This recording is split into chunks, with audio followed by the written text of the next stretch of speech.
Corona के खतरनाक खतरे को देखते हुए चुनाव आयोग को ऐसा लगता है कि उत्तर प्रदेश समेत 5 राज्यों में चुनाव टाल दिए जाएं तो वो ऐसा कर सकता है। लेकिन अगर चुनाव टाला गया तो क्या विधानसभा का कार्यकाल भी बढ़ेगा? इसका जवाब है नहीं।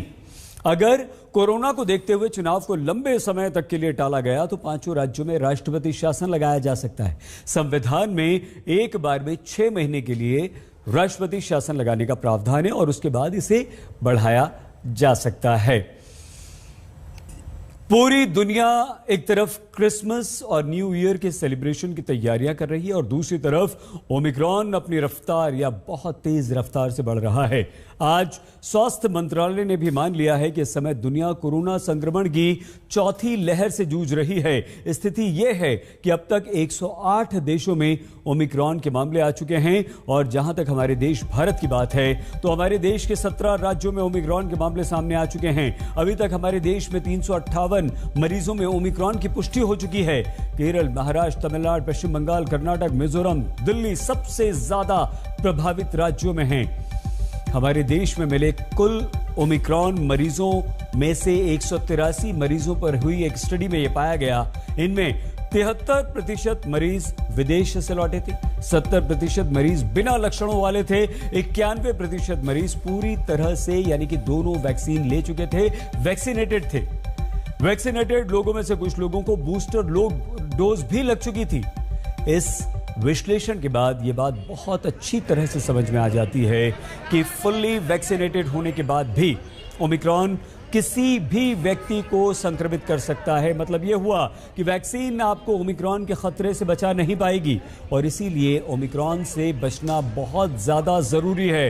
हालांकि अभी तक यह कहा जा रहा था कि ओमिक्रॉन बहुत ज्यादा खतरनाक नहीं है, लेकिन पिछले 1 महीने में दुनिया के 26 लोग ओमिक्रॉन वेरिएंट का शिकार हो चुके हैं, यानी कि उनकी मौत हो चुकी है। इसलिए आप प्लीज ये खुद तय कीजिए कि ओमिक्रॉन के खतरे के बीच पार्टी जरूरी है, क्रिसमस मनाना है, न्यू ईयर मनाना है या प्रतिबंध।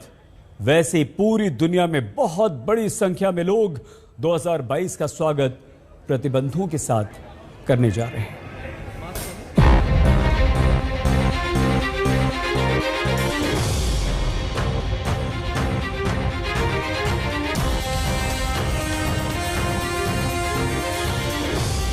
जैसे शादियों में खाने पीने का बुफे लगता है, वैसे ही क्रिसमस पार्टी के नाम पर ओमिक्रॉन के लिए भी बुफे लगा हुआ है।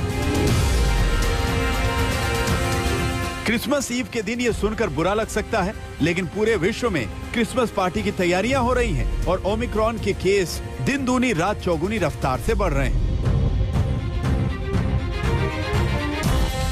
अब आप सोचिए कि ये बुरी लगने वाली बात है या सावधान हो जाने वाली। वैसे देखा जाए तो जिंदगी है आपकी, तो फैसला भी आपका ही है।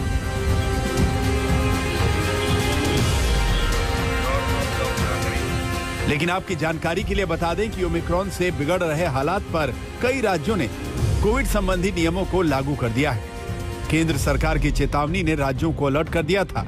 उसने कुछ हिदायतें दी थी जिसमें कहा गया था कि त्योहार के सीजन को देखते हुए पाबंदियां लगाई जाएं, कंटेनमेंट जोन और बफर जोन नोटिफाई करके कार्रवाई की जाए, कोरोना वैक्सीन की दोनों डोज लगवाना सुनिश्चित किया जाए, वैक्सीन के लिए डोर टू डोर कैंपेन चलाई जाए, संक्रमण के मामलों पर निगरानी बढ़ाई जाए।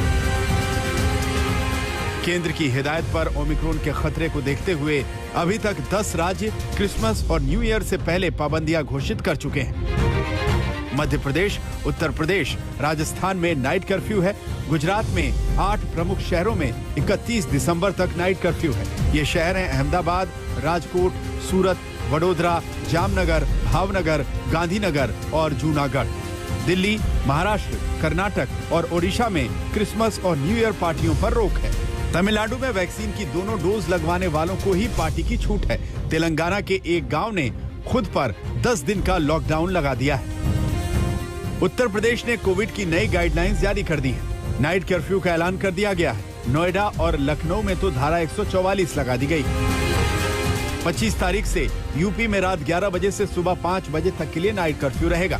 शादियों में 200 से ज्यादा लोगों को अनुमति नहीं दी गई है। मास्क लगाना अनिवार्य किया गया है। इसके अलावा बाहर से आने वाले हर व्यक्ति की टेस्टिंग की जाएगी।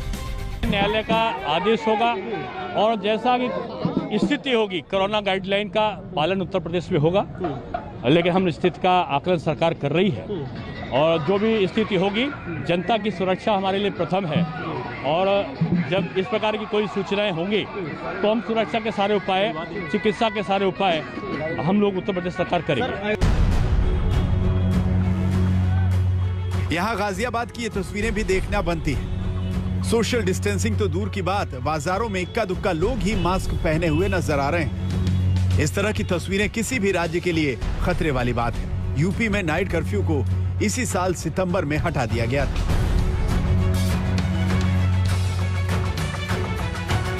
उत्तर प्रदेश से पहले मध्य प्रदेश वो राज्य था जहां नाइट कर्फ्यू का ऐलान किया गया था। कोरोना के बढ़ते केस के बाद मध्य प्रदेश ने कोरोना की नई गाइडलाइंस लागू की है। रात 11 बजे से सुबह 5 बजे तक नाइट कर्फ्यू लगा दिया गया है। सिनेमा घर, gym, coaching classes, swimming pool और क्लब चलते रहेंगे। वैक्सीन लगवा चुके लोगों को ही एंट्री दी जाएगी।